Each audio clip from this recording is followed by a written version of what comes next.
Conservative new media viewers, JLin fans around the world, Charlotte Hornets fans around the world, what's up? It's me, PFE, Paul F. Villarreal, the NBA expert. We're here to discuss Charlotte's tough 98-95 loss tonight to the Miami Heat in Charlotte, North Carolina. With the defeat, the Hornets dropped to 24-26, so they had a chance to go to 500 tonight, and they lost that chance, unfortunately.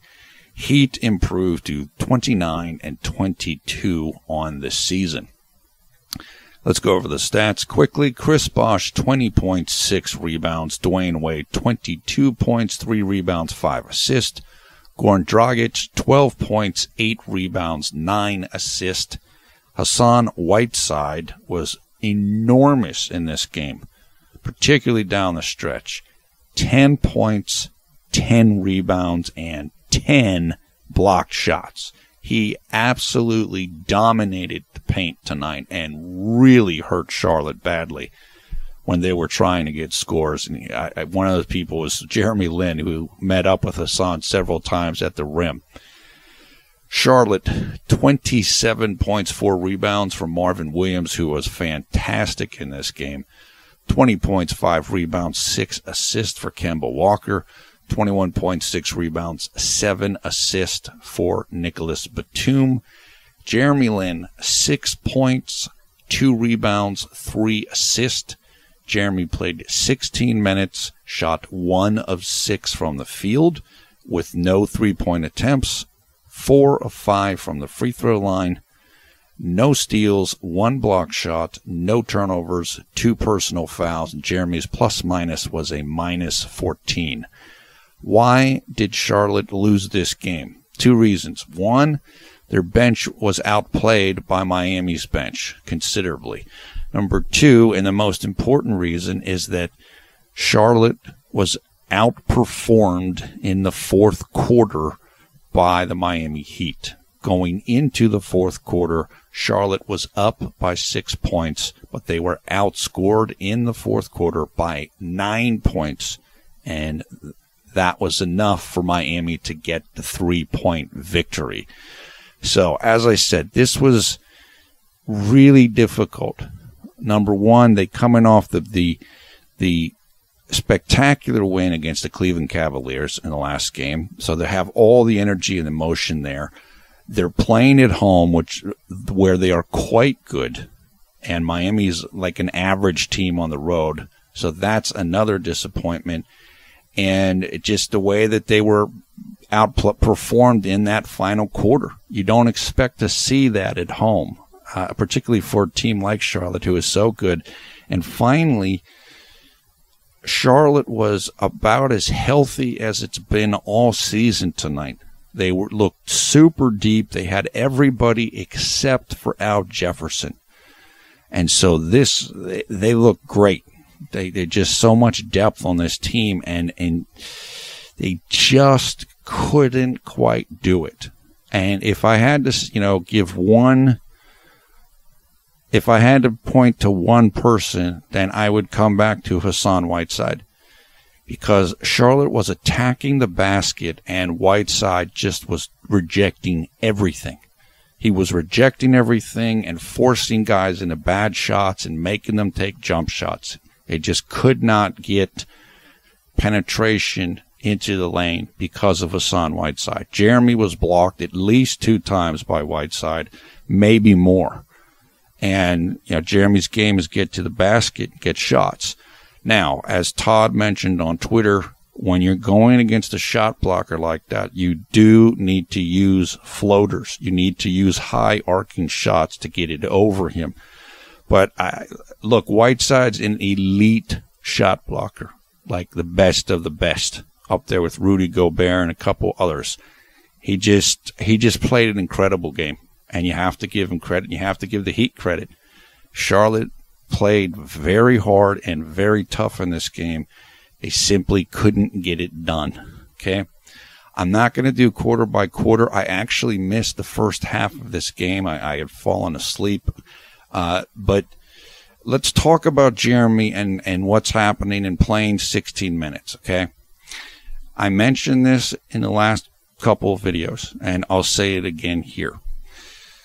With Michael Kidd-Gilchrist back, and because Steve Clifford is a defense-oriented coach rather than an offense-oriented coach, I think a lot of times Jeremy is not going to play down the stretch of games. I think the lineup you will see is pretty much what you saw tonight, except for Al Jefferson will be on the court rather than Spencer Hawes or Cody Zeller. So Kemba, Nicholas Batum, Michael Kidd-Gilchrist, Marvin Williams or Frank Kaminsky, depending on the matchup, and then probably Al Jefferson. Now, somebody asked me, well, if Steve Clifford's a defense coach, why is Kemba in rather than Jeremy? Well, that's a good question. Kemba is, first of all, the Hornets are committed to Kemba. He has an extended contract. They like him. They want him. He's their guy, okay? And to be completely fair about this, Kemba's having a great season. He's having the best season of his career. And if you look at statistics like PER, Kemba is playing this year, or has been playing, at a higher level than even Jeremy played at when Jeremy was doing Linsanity. Okay? Jeremy's PER in Linsanity was about 19.9, which is great. But Kemba's PER this year was, I don't know, about 20.4, 20.5. So that's why it's happening. I'm not saying I agree with it. I'm not saying it's fair. But what I am saying is that that's what's going to happen, because Kemba's their guy in Charlotte. And look, honestly, he deserves to play. He has performed great this year, and that's just being honest about it. Not that Jeremy doesn't deserve to play, but I understand it. Nick Batum, so those three players are likely to be on the court over Jeremy. Although I'll mention a little exception to that in a second that we saw tonight. Michael Kidd-Gilchrist and Nicholas Batum are simply bigger and longer-armed players than Jeremy. So if you're focusing on defense, you want those guys on the court. They're guys who can guard positions from point guard to small forward. So they're versatile. And also Nicholas is a playmaker. However, very late in this game, about 24 seconds left or something like that, Clifford took out Michael Kidd-Gilchrist and he put in JLin. And that is what is known as an offense for defense switch. In other words, when the team's on offense, I'm going to put in the better offensive guy, who's JLin. But when the team's on defense, I'm going to put in the better defensive guy, who is Michael Kidd-Gilchrist. Okay? And that's, like I said, Steve Clifford is a defensive coach. That's what he looks towards. And so a guy like Michael Kidd-Gilchrist, who is an amazing defender, he's going to play more than JLin. He's going to play more than JLin a lot of times. Now, it didn't exactly work tonight, so maybe Clifford rethinks it. But this is why I said this before, to try to prepare people. This is what's going to happen. And this is why I've said maybe JLin is not in Charlotte next year. Because the truth is, he's probably not going to play a ton of minutes with everybody's healthy, because of what I alluded to before. And so that's why he might look around. Now, on the other hand, as I've mentioned as well, the team's going to be pretty darn good. If they're full health, this is a good team, quite good. And, of course, we have to see what happens this offseason. If Nicholas Batum leaves, and there were rumors that he wanted to go to Toronto, if Nicholas Batum leaves, well, then maybe Jeremy ends up starting at shooting guard next year. So we'll have to see. But Al Jefferson might part ways with Al Jefferson. But the team has a lot of talent. So if you're Jeremy Lin, you have to think about multiple things here. How much do you want to play? Do you want to be on a good team? Is Nicholas Batum going to leave? What's the situation going to be? I know Jeremy likes his teammates tremendously. He mentioned that after the game the other against Cleveland. I know he likes the coaches a ton. He definitely respects and likes Clifford, Steven Silas. He's valued. I mean, it's not going to be an easy decision. However, if the roster stays the same, then this is probably going to happen a fair amount. I'm not worried about it for the rest of this season. Whatever, it's like 32 games left.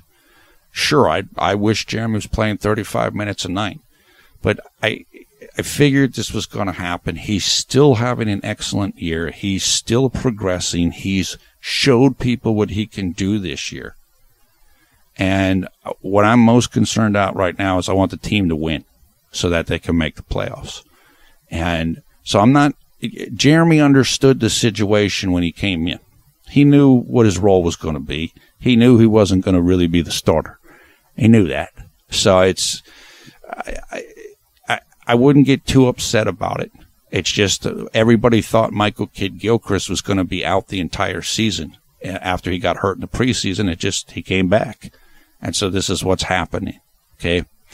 But it is, that's kind of the overview about what's Jeremy going on and why is Clifford not playing him. This was destined to happen once we heard news that Michael Kidd-Gilchrist was coming back.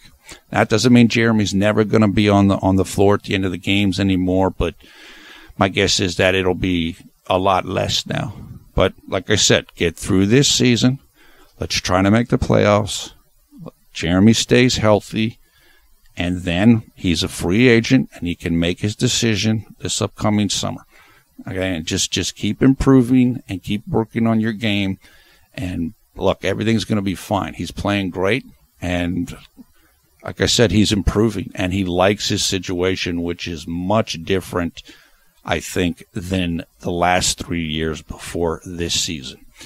The good news is that Charlotte doesn't have to sit on this loss for very long, and that's because they're playing again tomorrow night against the Washington Wizards. The game will also take place in Charlotte, North Carolina, and it will be on tomorrow, Saturday, February 6th, here in the United States at 7 p.m. Eastern Time. That means the game will take place on Sunday, February 7th at 8 a.m. in the morning in Taipei, Taiwan, and also throughout China. Yeah, that's about all I have to say. I'm just going to keep this relatively short. This was a very tough loss. Team wanted this game very badly. They knew if they win this game, they're back at 500. They knocked off one of the people that's ahead of them in the standings, and they're right back in the picture again, and they're almost at full health. My guess is that Al Jefferson will be back after the All-Star break, and then this team is ready to roll. So this was a very difficult defeat. But, like I said, let's move on to tomorrow's game. Let's beat the Washington Wizards. Then you're only one game below 500 again, just as you came into this game. And you'll have another chance just like you had tonight. Again, I am not concerned about Jeremy. Jeremy understands his situation. He's happy. Of course, he wants to play more. Let's see how things work. But if Jeremy is in this role for the next 32 games, which is basically 20 minutes a game, 15 minutes a game, 16 minutes a game, it's going to be okay. That doesn't mean that's what he wants, but he's showed plenty this season, just like he did against the Cavaliers. So he's got him and his agent. They have the demo tape to show to teams if he wants to go to another squad. And as I said, I think there's a very realistic chance that could happen. But let's see how things play out. Let's see what happens the rest of this year. Let's see what happens with Nick Batum this summer. Let's see how things go, and then we'll take it from there. It's tough. I mean, it's so nice to see him finally find a situation and teammates and coaches that he likes and that like him and can help him really, rather than not being able to help him or not like him or jealous or whatever it is. So you hate to leave that. However, there are teams, there are situations like, Philadelphia with Mike D'Antoni as an assistant coach.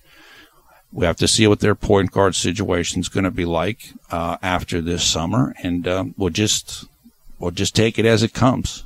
But for now, for tonight, tough loss. Let's move on to tomorrow. Let's beat Washington and get right back in position to get to 500 and get over that hump and get right back into the playoff chase. Okay, that is it for now. Thumbs up, thumbs down, your comments below. I want to thank Gary Chen of the Jeremy Only Lin Garden fan group for the artwork you're looking at right now. Gary is an artist and blogger in Taiwan. The Jeremy Only Lin Garden is a worldwide Jeremy Lin fan club that is headquartered in Taiwan. You can learn more about Gary and Jeremy Only Lin Garden if you follow the information in the video description below the video player. Also there in the video description, you will see info so you can check out highlights of this game. And finally, in the video description, you will find information about how you can come and join the Conservative New Media Facebook group and how you can come and follow us on Twitter. I usually tweet during the games, kind of keep people updated who are not able to watch the game when it is actually taking place. Once again, I am PFE Paul F. Villarreal, the NBA expert. Thanks a lot for watching Conservative New Media. We strive to be the #1 Jeremy Lin YouTube fan channel. Tough loss tonight. J-Lin plays just 16 minutes, doesn't shoot the ball well, but again, at least 2 of those shots were blocked by Hassan Whiteside, and if they're not blocked, they're going in. So he played just fine, but it was Miami's night tonight. So we move on to tomorrow to take on the Washington Wizards once again at Time Warner Cable Arena, Charlotte, North Carolina.